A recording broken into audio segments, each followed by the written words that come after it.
He slid the contract across the table, his blue eyes steady on hers. 6 months. That's all this arrangement would last. She'd help his daughter speak again, and he'd save her cousin's life. Simple, professional, except the way his hand lingered near hers said nothing about this would stay professional. This is the story of Lina Hayes, 31, a corporate lawyer who built walls around her heart after a lifetime in foster care, and Chris Morrison, 40, a billionaire widower whose 7-year-old daughter hadn't spoken in 2 years. What started as a business deal became the most dangerous thing either of them had ever done. Falling in love when they both swore never to risk their hearts again. Lina's phone buzzed for the 3rd time in an hour. She ignored it, focusing instead on the immigration form spread across her kitchen table. Her cousin Amar's asylum case was falling apart. 3 weeks. That's all they had before deportation became real. The coffee in her mug had gone cold an hour ago, but she barely noticed. This was how she'd survived the last 20 years since aging out of foster care at 18. Work until the problem is solved, or you collapse trying. Feelings were luxuries. The solutions were survival. Her phone buzzed again. She snatched it up, ready to silence whatever telemarketer had gotten her number. But the name on the screen made her pause. Trevor Chun, her colleague at Morrison and Associates. They weren't close. He never called after hours. This better be good, Trevor. How fast can you get to the Peninsula Hotel? Lina glanced at the clock. 9:45 on a Thursday night. Why would I do that? Because Chris Morrison specifically asked for you. Her hand froze halfway to her coffee mug. Chris Morrison. As in Chris Morrison. Tech billionaire. The firm's biggest client. The man whose wife died 2 years ago in that horrible car accident that made national news. He asked for me by name. Said you handled that merger negotiation last month with more spine than anyone he'd seen in years. Lina, he's offering a private consultation. Tonight, the retainer alone would cover your rent for 6 months. She thought of Amara's plane ticket, the asylum lawyer who wanted $15,000 up front, the impossible math of saving someone you loved when the system was designed to let them fall through the cracks. Text me the room number. 40 minutes later, Lina stood outside a hotel suite that probably cost more per night than her monthly salary. She'd changed into her one good suit, the charcoal gray one she saved for court appearances. Her natural curls were pulled back into a neat bun. Game face on. This was just another negotiation. She knocked. The man who opened the door looked nothing like his Forbes profile photo. That version had been polished, confident, commanding. This Chris Morrison had shadows under his blue eyes and wrinkles in his white button-down shirt. His dark brown hair needed a trim. He looked like a man who'd forgotten how to sleep. Ms. Hayes, thank you for coming. His voice was rough, like he'd been yelling or crying, or both. Please, come in. The suite was enormous, all floor-to-ceiling windows overlooking the city lights. But Lina's attention caught on the little girl curled up on the couch, clutching a stuffed rabbit. She had her father's blue eyes and light brown hair that fell in tangled waves past her shoulders. She watched Lina with an intensity that felt older than 7. That's Emma, Chris said quietly. Emma, this is Ms. Hayes. She's a lawyer. She helps people. The girl didn't respond, didn't even blink, just stared with those enormous eyes that had seen too much. She hasn't spoken since her mother died. Chris moved to the bar, poured himself 2 fingers of whiskey, then seemed to think better of it and set the glass down untouched. 2 years for months and 16 days. But who's counting? Lina's professional mask slipped for just a second. She knew that kind of silence. She'd lived in it herself once, in a foster home where speaking up only brought more pain. Sometimes quiet was the only power you had left. Mr. Morrison, I'm a corporate lawyer. If you need family law or a child psychologist referral, I can recommend several excellent people who actually specialize in this. I've tried 12 psychologists, 8 psychiatrists, for alternative therapists. One even suggested a goddamn exorcist. He laughed, but there was no humor in it. They all say the same thing. She needs time. She needs stability. She needs her mother, and I can't give her that. Then what exactly do you think I can do? Chris finally turned to face her fully, and the desperation in his eyes hit her like a physical force. Trevor mentioned your background, foster care, that you put yourself through law school, that you don't take anyone's garbage and you don't give up when things get hard. Lina's spine stiffened. Her past wasn't a resume line. That's not exactly professional information to share. I'm not looking for professional help. Not anymore.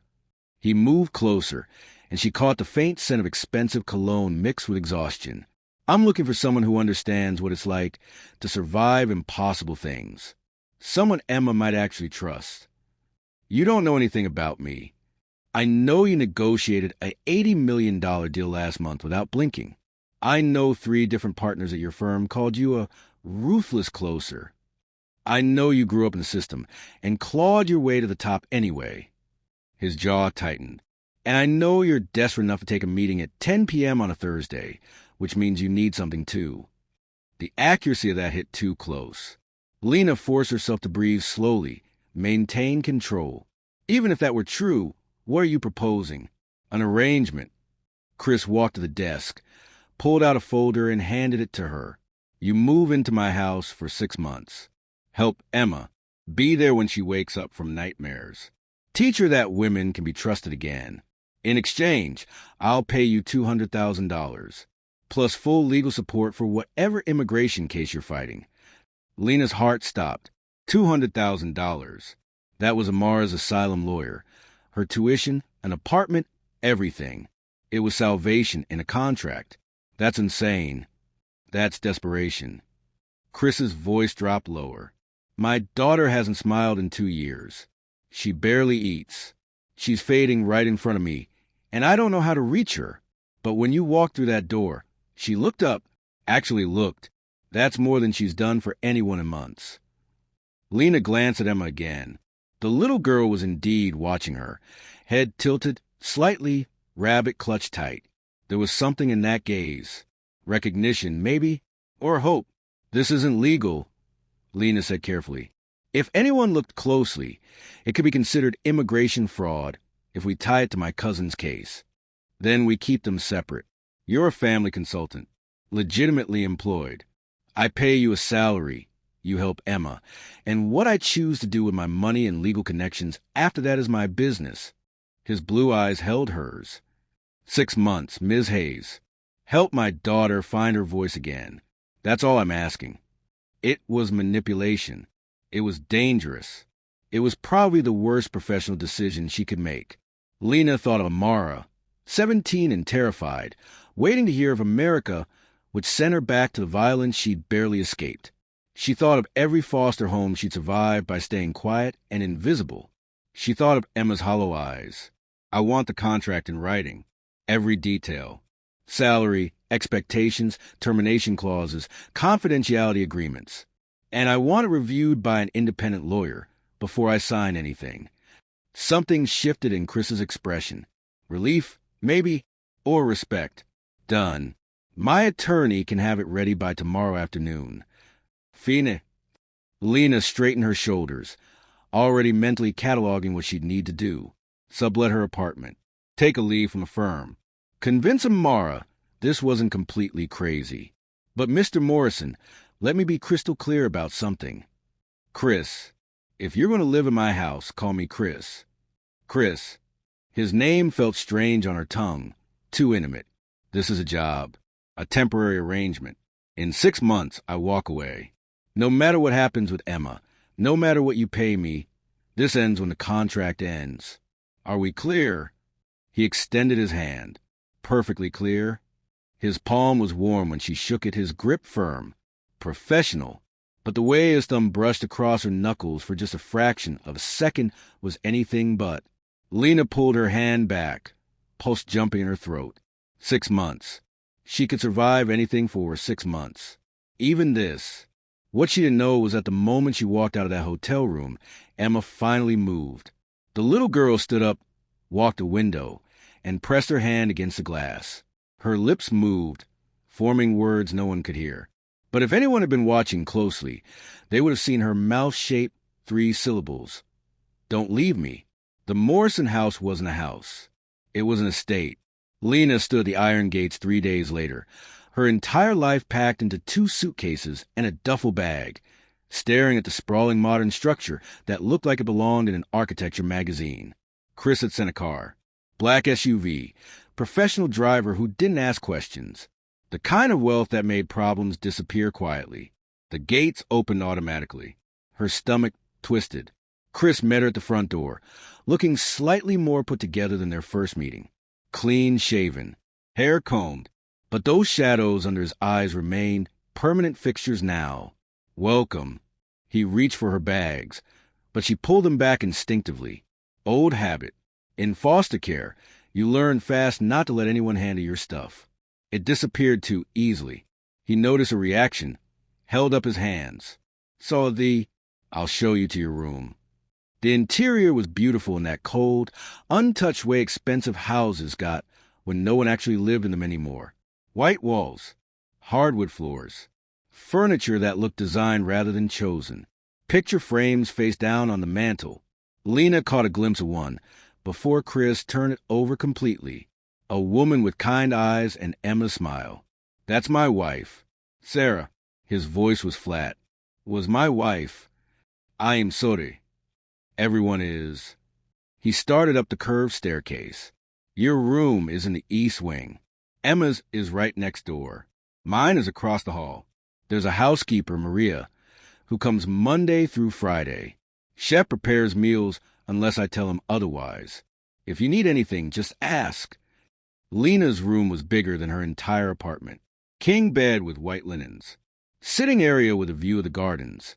Private bathroom with a tub deep enough to drown in. It was perfect and impersonal and felt nothing like home. The contract. Chris pulled folded papers from his pocket. My lawyer and yours both reviewed it. If you're satisfied, sign and we're official. She read through it carefully, lawyer brain checking every clause. Salary paid monthly. 6-month term with 30-day termination clause for either party. Confidentiality agreement. Nothing about Amara, keeping that separate as promised. It was clean, almost too clean. What exactly do you expect me to do all day? Whatever Emma needs. Breakfast together. Maybe take her to the park. Read with her. Just be present. Be someone she can depend on. Chris leaned against the doorframe. The psychologist said consistency matters. Routine. A stable female presence. I'm not her mother. I know that. His jaw tightened. But you're here. That's more than most people have been willing to do. Lina signed the contract before she could overthink it. Chris countersigned immediately, like he was afraid she'd change her mind. When do I start? Now, if you're ready. Emma's in the playroom. She has lunch in 30 minutes. Usually she barely touches it, but maybe today will be different. The playroom was down the hall, painted soft yellow with toys organized on white shelves. Emma sat in the corner with her rabbit, building something with blocks. She glanced up when Lina entered, those blue eyes assessing. Lina sat down on the floor a few feet away. Not too close. Not hovering. Just present. Hey, Emma. Your dad probably told you I'm staying here for a while. My name's Lina.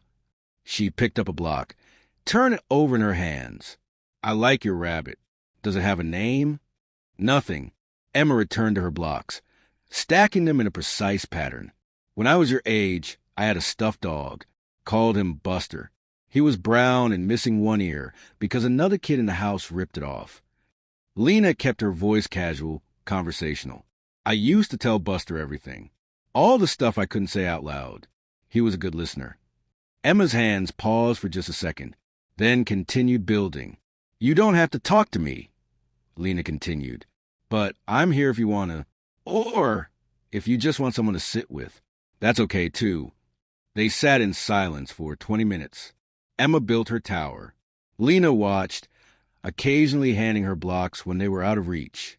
It wasn't comfortable, exactly, but it wasn't terrible either. Maria, the housekeeper, appeared at the door. Lunch is ready, Miss Emma. The little girl stood, clutching her rabbit, and walked toward the door. Then she stopped, turned back, and looked at Lina with an expression that was almost a question. Want me to come with you? Lina asked. Emma nodded. Tiny movement, barely perceptible, but it was there. They ate lunch at a table designed for 12. Emma picked at her grilled cheese. Lina ate her soup and didn't force conversation. Chris appeared halfway through, hovering in the doorway like he was afraid to intrude. "She nodded at you," he said quietly after Emma had gone back to the playroom. "That's progress. It's been 3 hours. It's been 2 years." His voice cracked slightly. 3 hours is a miracle. That's when Lina started to understand what she'd actually signed up for. This wasn't just a job. It was a broken man's last desperate attempt to save his daughter. And somehow, she'd become the person he was betting everything on. The first week passed in a careful routine. Breakfast at 8, playroom until lunch, afternoon in the garden or library, dinner at 6. Emma never spoke, but she started staying in the same room as Lina, started sitting closer, started handing Lina the books she wanted to read aloud. Chris watched from doorways, never intruding but always present. Lina caught him sometimes, late at night when she couldn't sleep, sitting in Emma's room just watching his daughter breathe like he was terrified she'd disappear. On day 9, Emma fell asleep during story time with her head on Lina's lap. Lina froze, afraid to move and break whatever spell had been cast. When she looked up, Chris was standing in the doorway with an expression that made her chest tight. "Thank you," he mouthed. Lina nodded, unable to speak past a lump in her throat. This little girl with her broken silence and careful trust was getting under her skin. And the way Chris looked at both of them, like they were fixing something inside him he'd thought was permanently shattered, that was dangerous too. On day 14, everything changed. Lina was reading in the library when Emma appeared, clutching a photo album. She climbed onto the couch beside Lina and opened it carefully. Pictures of Sarah. Beautiful, laughing, alive. Emma pointed to one photo. Her mother pushing her on a swing, both of them mid-laugh. Then Emma pointed to Lina, back to her mother. To Lina again. "I'm not her," Lina said gently. "I can't be her." Emma's face crumpled. Not crying, but something worse. That terrible silent grief of a child who'd learned tears didn't bring people back. Lina made a decision that probably violated every professional boundary in the contract. She pulled Emma into her lap, held her tight. "But I'm here. Right now, I'm here. And I'm not leaving. Not for 6 months. I promise." Emma buried her face in Lina's neck. Her small body shook with silent sobs. And Lina held her through all of it, rocking slowly, whispering reassurances she had no business making. Chris found them like that an hour later. Emma asleep against Lina's chest. The photo album still open to Sarah's smiling face. "She's never let anyone hold her since Sarah died," he said roughly. "Not me, not her grandparents. No one. Chris, I don't know what I'm doing. I'm not qualified for this." He sat down beside them, close enough that his shoulder brushed Lina's. "Maybe that's why it's working. You're not trying to fix her. You're just here." His hand moved, almost unconsciously, to brush a curl that had escaped Lina's bun. The touch was feather-light, barely there, but it sent electricity straight through her. Their eyes met. His were so blue, so tired, so full of something that looked dangerously close to hope, or hunger, or both. "This is just a job," Lina whispered, but her voice shook. "Right, just a job." But he didn't move his hand, and she didn't pull away.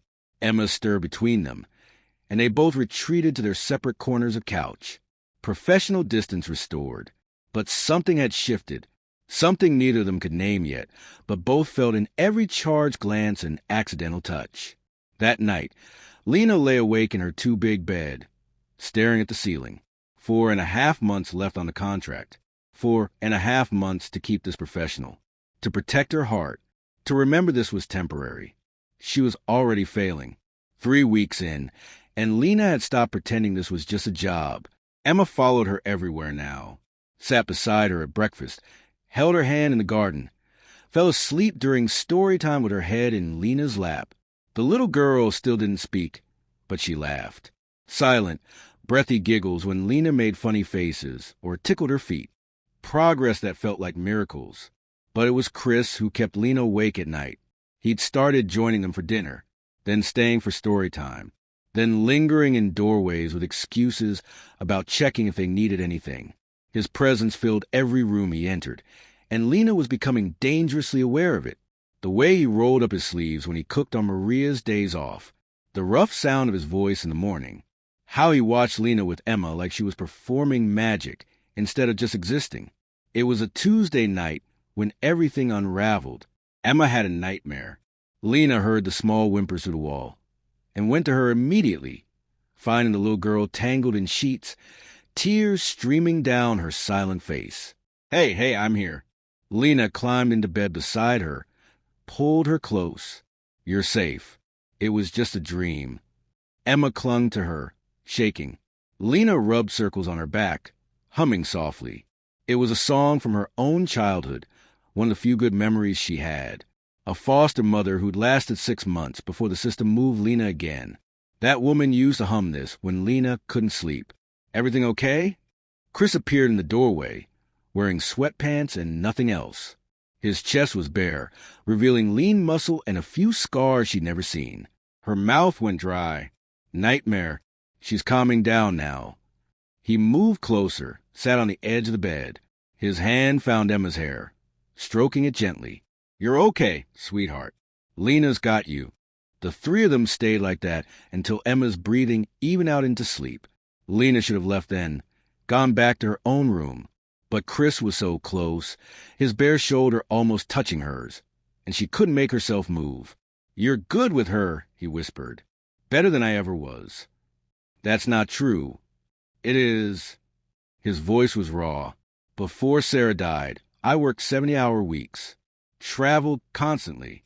I thought providing was the same as parenting. I was wrong about everything.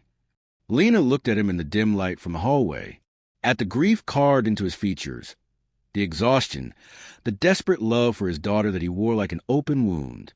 You're here now, she said softly. That's what matters. His eyes met hers, and the air between them charged with something electric, dangerous.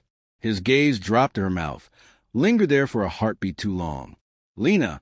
Her name was rough on his tongue. A warning or a question, or both.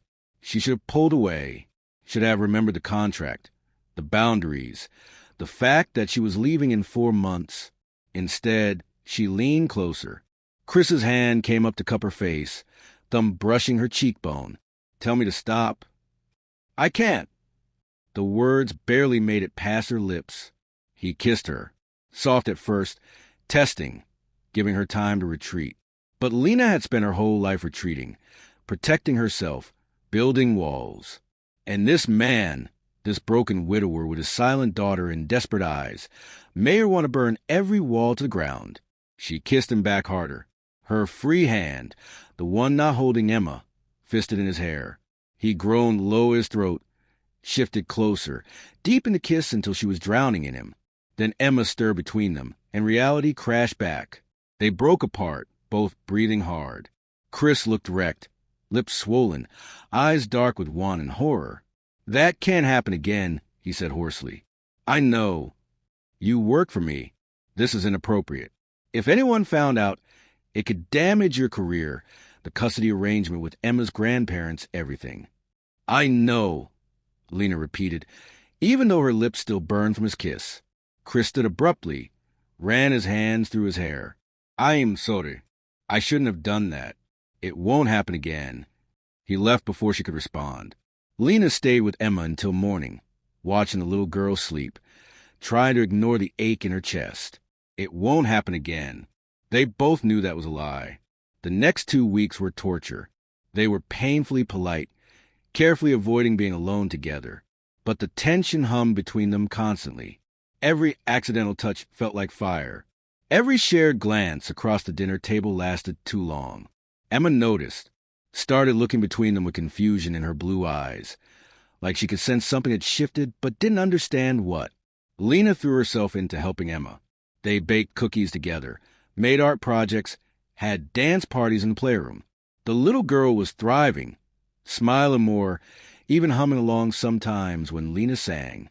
But at night, Lina lay awake remembering the taste of Chris's mouth, The desperate way he'd kissed her like she was oxygen and he'd been drowning. It was killing her. On a Friday afternoon, 5 weeks into the arrangement, Chris found Lina in the garden while Emma napped. His face was strained, jaw tight. "We need to talk."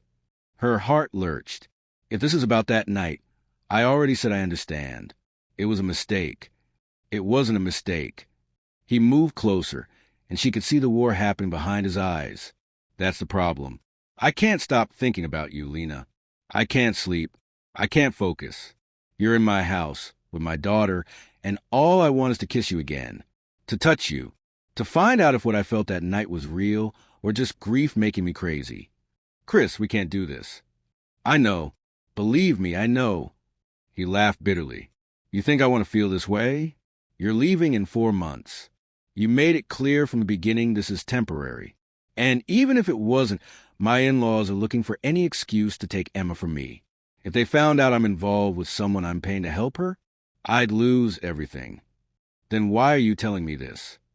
"Because I'm tired of pretending." He reached out, tucked a curl behind her ear, let his hand linger against her neck. "Because you feel it too. I see the way you look at me, the way you catch your breath when I get too close."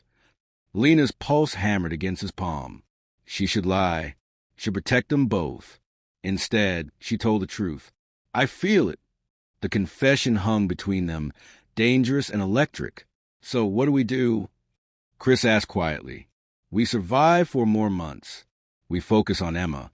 And when the contract ends, I leave. You move on. We both forget this ever happened." Even as she said it, Lina knew it was impossible. She'd never forget him. Never forget the way Emma had burrowed into her heart. Never forget what it felt like to be part of something that almost resembled a family. Chris's thumb stroked her jaw. "And if I don't want to forget, you don't have a choice." She stepped back, breaking contact. "Neither of us do." She walked back into the house before she could do something stupid like kiss him again, like admit that she was falling for both of them, father and daughter, in ways that would destroy her when she had to walk away. That night, Emma crawled into Lina's bed around midnight, clutching her rabbit. Lina pulled her close, breathed in the little girl's strawberry shampoo, and felt her heart crack. For months, she just had to survive 4 more months without falling completely in love with the Morrison family. She was already too late. 2 months left on the contract, and Emma spoke. It happened on a Saturday morning in the kitchen. Lina was making pancakes while Emma sat at the counter, drawing. Chris was reading the paper, pretending he wasn't watching them both. Emma tugged Lina's sleeve. Lina turned, expecting the usual pointing or nodding. Instead, Emma whispered, "Mama." The spatula clattered to the floor. Chris's paper crumpled in his fists. They both stared at the little girl, who'd been silent for over 2 years. Emma's eyes filled with tears. "I want my mama." Lina dropped to her knees, pulled Emma into her arms. "I know, sweetheart. I know you do. But you're here." Emma's voice was rough from disuse, barely above a whisper. "You stay?" Lina's heart shattered. Over Emma's head, she met Chris's gaze. He looked destroyed, hopeful, terrified. She saw her own impossible choice reflected in his eyes. Stay and risk everything, or leave and break the little girl who'd finally found her voice again. "I'll stay," Lina whispered, knowing she was sealing her fate. "I'll stay as long as you need me." Chris closed his eyes. When he opened them again, they shone with unshed tears. And something else. Something that looked exactly like love. The contract had 2 months left, but they both knew Lina was never leaving. 6 months became forever. Chris's lawyers handled the custody hearing with Emma's grandparents. A little girl who finally spoke again, who smiled and laughed and called Lina her person. That was evidence no judge could ignore. Lina's cousin Amara got her asylum approval.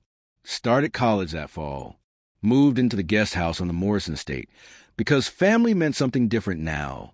And late one night, after Emma was asleep, Chris finally asked a question he'd been holding for months. What if this wasn't an arrangement anymore? What if we made this real? Lina looked at the man she'd tried so hard not to love, in the house that had become home, and let herself fall completely. It's already real, she said. It's been real since the moment I walked through your door. He kissed her like he'd been waiting his whole life to do it, like she was the answer to every question he'd stopped asking, like they had forever stretching out in front of them. And maybe they did, because sometimes the best families aren't born. They're built by people brave enough to let broken pieces fit together into something whole, something beautiful, something worth fighting for. Emma got her voice back. Chris learned to live again. And Lina discovered that home wasn't a place you survived. It was the people who chose to keep you.